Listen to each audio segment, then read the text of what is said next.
Scarlett Johansson is here. She is a very, very talented actress. She has two new films. Lost in Translation is already in theaters. It stars Bill Murray and is directed by Sofia Coppola. Her other film is A Girl with a Pearl Earring. It is an adaptation of the best-selling novel by Tracy Chevalier, and here is the trailer for the film. Colin Firth, Scarlett Johansson, Tom Wilkinson, in the mystery behind the masterpiece.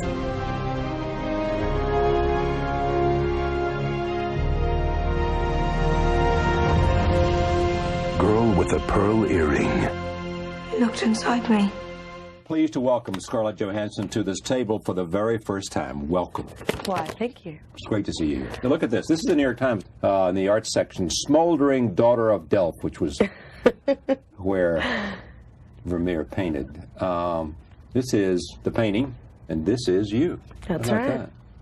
What do you think? I think it's pretty good, actually. Pretty good. You are 19 now. You just had a birthday. I just had a birthday. Yeah. Yeah. And how long have you wanted to act? Has this been a lifelong dream? I have been, well, I've been acting professionally since I was 8 years old. And I don't know, I was a big ham, I suppose. I was one of those kids that used to sing and dance and run around. And I wanted to be, you know, Judy Garland and Meet Me in St. Louis. And I wanted to be, you know, Rosalind Russell and Auntie Mame. Yeah, I wanted to be... You wanted to entertain? In movies, yeah. I wanted to sing and dance, and I don't know. Did you early on have the confidence that you could do it? I'd say I was a pretty confident little girl. Yeah, certainly. I used to make everybody pay to come and see my little shows that I put on. So what would you charge them? I don't know. You know, $1. I was hustling at the time.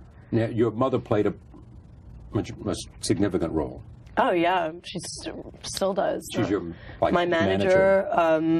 We've used every resource that I've collected from being in this business since the age of 8 to try to develop films and get movies that, you know, projects that we've been coddling made. And so she remains hugely in my life. It's great if it works out, isn't it? Yeah, you know, it's awful when it doesn't. And no, it's exactly that.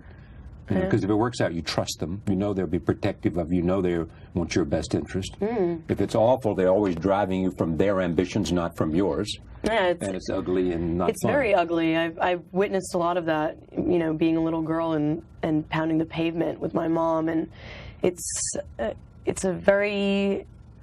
I think that it's very...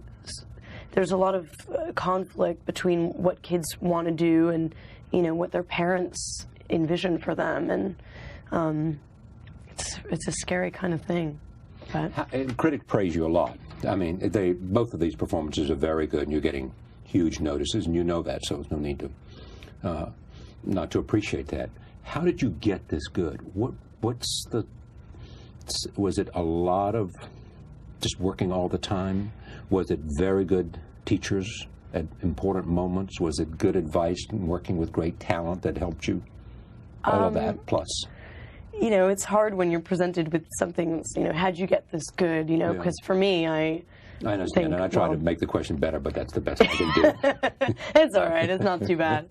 You know, I'm the self-deprecating actor that right. you know, goes, woe is me. I'm so awful. Oh, shucks, no. Right. You know, but please keep it coming. That by the fact that critics said this, not you. Yeah, I guess you know, I constantly struggle with this stuff I do. I still see scenes in films that I've done and go, God, why did I make that choice? Or why did they use that take? Or, you know, what's wrong with the intonation in my voice and all of that. But do you sense that there's this very steep learning curve that you continue to grow on? In other words, at every step you're getting better. You can feel it because of, I mean...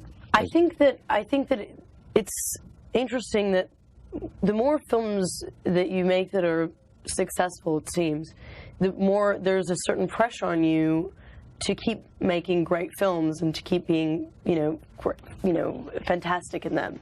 That's a sort of scary thing. On the other hand, when you're just starting out, you want to be amazing and you want to get noticed, and it's a certain drive that you have. I think that there's a certain jaded quality that comes with success and recognition. So for me, of course, I'm constantly learning. Every experience I have working on and off set, but I constantly struggle with whether I am becoming jaded or whether I'm able to step outside of what I'm doing and kind of have a look in. That I think that tunnel of vision gets narrower and narrower, the more and more you work. And I recently talked to Sean Penn about, he's got 2 new movies out, as you know, Mystic River on the one hand and 21 Grams, and they're both brilliant performances. And in the conversation, he just said, this was for 60 Minutes too, he said,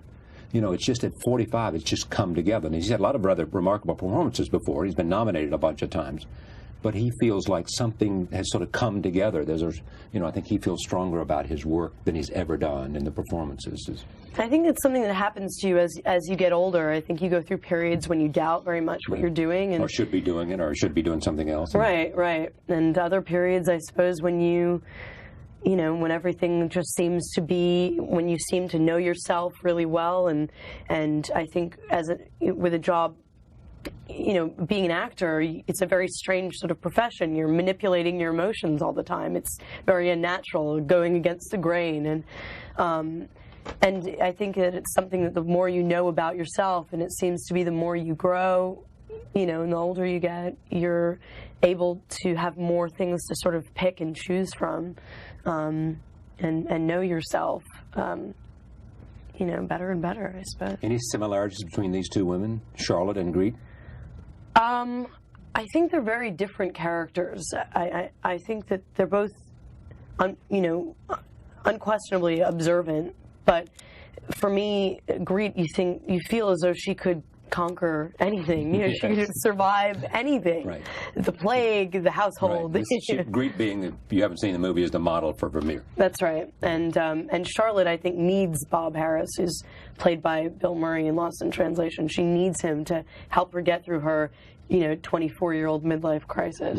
Meaning her husband's always on the go, and she doesn't quite know where she fits in and what she's doing, and all of a sudden there's this guy at a hotel who's at the tail end of a career, so to speak, and all of a sudden they find each other. They find each other, and they somehow, by the end of the film, although it's incredibly sad and bittersweet, and I still get very upset every time I see the ending because it makes me sad. I don't know why, but you feel as though they'll be okay somehow, that they found some familiarity in each other, and I think. You mean they helped? Whatever happens to them, they will be both benefit from the relationship that took place at a hotel in Tokyo. And they're somehow forever changed by it, I think. How was she changed, do you think? I think that she was inspired to be enthusiastic, and she is inspired by this romance. I think that the idea, she's feeling so sort of shallow in the beginning of this film, and I think the idea that 2 people can meet in a hotel, in a foreign place, with completely different places in their lives, and have a deep, deep love for one another, and a certain understanding, and just knowing that there's somebody out there that's just going through the same thing, inspires her to be able to kind of move away from it. And it's very beautiful. Was one more difficult than the other to perform? There's not a lot of dialogue. Not in either one, really. Girl with a Pearl Earring was one of the easiest jobs I've ever had. Because? I mean, it was physically draining, and I was cold, and I was, tired and overworked. But it was so incredibly fulfilling, and just being on the set, being in that lighting, being in those costumes with Cullen and, with Tom, and having such an incredible ensemble around me. It just felt every day, I felt like I was coming back with a lot, a full stomach. And being on Lost in Translation, it was so kind of fast and so jerky that I felt very alienated, and it was more difficult for me to cope with being on that production. So I'd say it was more difficult that in some way. This is Girl with a Pearl Earring, in which Vermeer, played by Firth, asks Greet, to describe the colors she sees in clouds to him. Here it is. Yellow. Blue. And grey. There are colors in the clouds.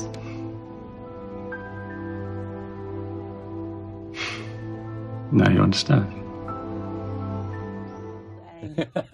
You look like a peeled egg. That's what Colin would say. She But he looks looked like a peeled egg. I look like a peeled egg in that, but he's a hairy mongrel in it. So He's it's a hairy fine. mongrel and you're a peeled egg. Yeah. You know, it's a huge comedy doing drama, and people rarely realize. Yep. How did you get up for this? What did you do? Did you do anything? Did you go try to get inside of understanding Vermeer and the paintings? And did you read the novel? Did you do what? None of the above. None of the above. You didn't even read the novel? I did not read the novel, But you no. had the script, so it didn't matter. I had the script. I didn't want the novel. Did you read the script? What script? What are we doing here? Momentary lapse of... but I just... Yeah, I didn't read the book. I don't know. Some actors may have studied it. I didn't want it. It's written in first person. I just didn't want the first person narrative. I thought it would be harmful. And I read it afterwards, which was kind of bizarre because I had it all cast in my mind. You know, Tom Wilkinson playing the Van Rycken character. So when you read the book, you visualized people, the cast that you've been worked with. That's right. That's right. Yeah. Although I couldn't quite get into the first person of my own character because I had my own experiences with longing and devastation and heartbreak, and it was difficult for me to put myself in the shoes of that girl. I don't know. Roll tape. Here's another scene from Girl with a Pearl Earring. Can you imagine yourself in such finery, Greet? She loved it, you know. Lace and satin pressed tight against her plump little bubbies. The silk heavy on her thighs. The gentleman watching. Now, why is he obsessed with her? Oh. Other than the obvious. He's so off. I think it is the obvious. Exactly that. He is a lecherous, lascivious, awful man. And the funny thing about Tom is that we did this. There's an awful scene in the film where he's trying to rape my character, and it's really scary. And I'm thinking, get away from me! I don't want you anywhere near me. And we have this huge struggle, And at the end, he says, "You better not tell anybody." And then they say, "Cut." And he'd go, "Oh, are you okay? Did I hurt your arm?" Tom, how am I supposed to do another take of this? You can't be nice. Don't be nice to me. Yeah, he's fabulous. Now, these are two stories in which we'll see, lost in translation in a moment. These are two stories. Sophia's been here. Two stories in which there is an older man and a younger woman. Yes. Yes, that is Did you learn true. anything about relationships between younger men and older women? Yes. Younger women and older men? Yes, I learned that they're quite complicated, and it's funny because for me, I would never, I'm very open-minded, and I would never nix any kind of thing. But I think that in both of these, I found that the characters are in such different places in their lives that it's exactly why neither of them work. I think if Vermeer had come to Greet and had caressed her, she would say, "Take me, I'm yours," but he doesn't do that. He has a family, and you look at Bill's character, and he's in such a different place and could never taint that relationship. Yeah, they didn't come on as seducers. Yeah, no, if they'd that's come true. on as seducers, it might have been a different thing. Not like Tom Wilkinson. He's more than a seducer. All right, well, let me see now a scene from Lost in Translation, just to give us audience a sense of how remarkably different these performances are in the context of what we have just said. This is where Bob Harris, played by Bill Murray, he's in Tokyo to do some commercials, and this is where he meets Charlotte. So, you having a nice time? Can you keep a secret? I'm trying to organize a prison break. I'm looking for, an accomplice. We'd have to first get out of this bar, then the hotel, then the city, and then the country. Are you in or are you out? I'm in. How is he to work with? Oh, he's so good. He's so fabulous in that. He comes prepared. Yeah, he is so prepared when he knows himself so well. He's been doing it for so long, and he brings so much to the table that it was really easy for me, you know, when the cameras were rolling, everything just sort of came together. We didn't have to discuss, we didn't have to do so much rehearsal. It just kind of was spontaneous and easy. I don't know. But he's also aloof and distant at times. Yeah, I mean, I think that I've heard oftentimes comedians can be that way.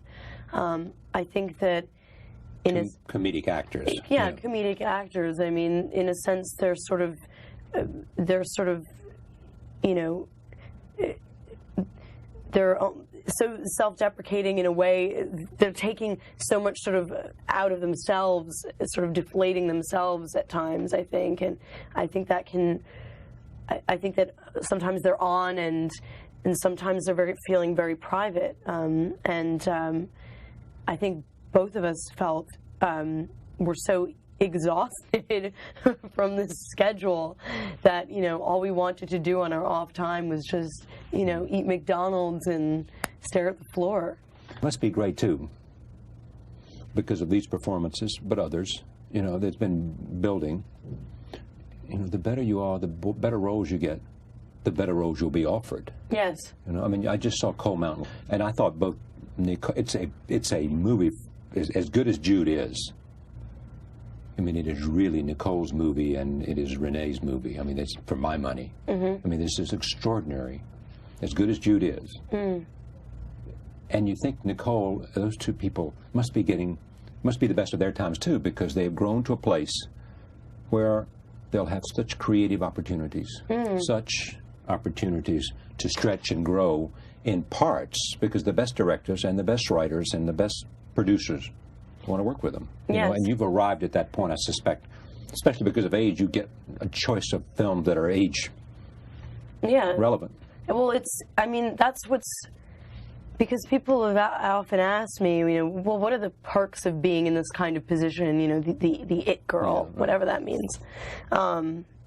Nobody can tell me who the it girl was of 2002, so that kind of worries me. Exactly. I don't know who it is exactly right. But whoever she was, she ain't. Yeah, not anymore. She's the once was an it girl. Yeah, right. She's the former it girl. They're in seclusion in Rome. Yeah. Oh my God, it's me in here.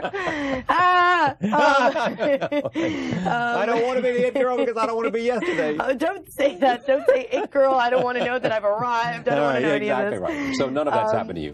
No. So what is it? Well, I guess it's not a perk. It is a what? It's what are the perks of this job? You know, that's what people are saying. And I say, well, you know, of course there's wonderful perks like being shuffled around and having people take care of you and all of that. Right. You know, people seem to think that actors are invalids and can't, you know, open a car door for themselves. You know, maybe you can some open a car door by yourself. I learned just about last year, around this time. This is before you were the it girl. That's right. Now I'm worried I'm going to lose it. All right, so what is it? It's not that. It is the ability to go into a studio and say, look, I know this part is written for a 29-year-old person. Okay, I can't quite make it to 29. Can we make the part younger? Do you think we could develop this project that I've had in my mind forever? It's being able to take projects like Marjorie Morningstar, which is a project that I've been, you know, sort of, that I read the book and called my mom and said, I am Marjorie. And she said, that's what I thought. We just kind of, you know. So have you optioned that or done something with it? Or yeah, we're in the, you know, it's over at Universal Focus, and we're, you know, working on that now and being able to do that. Who played the original Marjorie? Natalie Wood. Oh, okay. Natalie Wood. So, yeah, it's you know, it's going to be, you know, that kind of thing is something that just keeps. You're always afraid you're going to lose it, but while the wheel is in motion, you just got to keep it turning, you know. And that's an incredible feeling, and I'm unbelievably fortunate to be able to do that as a 19-year-old person, as an actor, as a working actor who gets paid to do what they love, and go into a studio and say, look, I have these ideas. Will you take me seriously, creatively, please? Now, did that happen with Charlotte? I mean, was that a 29-year-old who became a 24-year-old? I think that everybody was sort of, I think Sophia said, Scarlett Johansson, and everybody said, well, she's too young. Yeah, she's too young. And she said, she's not too young.